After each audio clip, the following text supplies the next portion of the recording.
Kære dagbog, kun en veninde må kigge i den.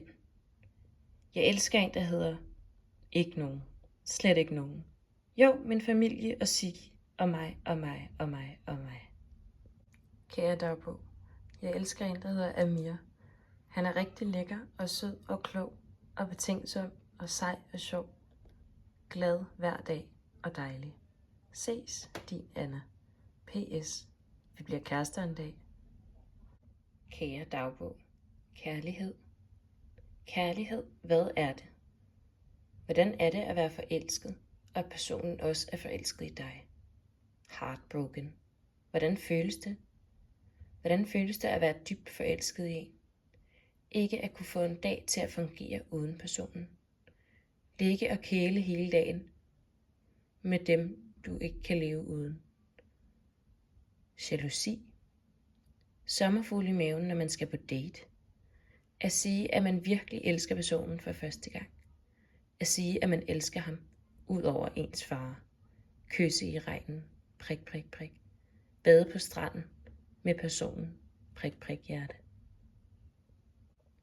Kære dagbog. At hade. At hade er noget stærkt, men bare et ord. Ordet betyder meget, og kan betyde rigtig meget i en sætning. Hvorfor hader man nogen? Hvad er had? Hvis personen har lovet, gjort dig til grin, brugt dig, smadret dit hjerte i 1000 stykker og er ligeglad med dig, hader man så personen? Kan man stoppe med at hade? I don't know. Hvad hvis personen har ødelagt over dit liv og valgt noget frem for dig? Hvis en har lovet om og om igen, hvis du bliver ved med at tilgive og slå en streg over det, men personen bliver ved. Hvis personen ved, at hvis personen gør det, hun gør, vil det skade forholdet, men gør det om og om igen. Hvis personen bliver sur på dig, fordi du prøver at gøre det rigtige, er det rigtigt at tilgive om og om igen? Hader man personen? Men hvad hvis man ikke kan leve uden personen? Hvad hvis personen var min mor? Personen er min mor. Min mor drikker. Vi har prøvet at få hende i behandling. Hun har været til behandling. Det virkede næsten. Min mor ved, at hun ikke må drikke, men gør det. Min mor elsker mig, men hun vælger alkohol frem for mig. Nu ved du det.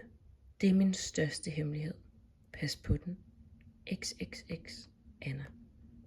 Kære dagbog. Jeg undskylder for ikke at kunne besvare på nogen kærlighedsspørgsmål endnu. Lol. Blev 19 år for en måned siden. Det er for skørt. Skal til historieeksamen på tirsdag. Det bliver noget crap. Men whatever.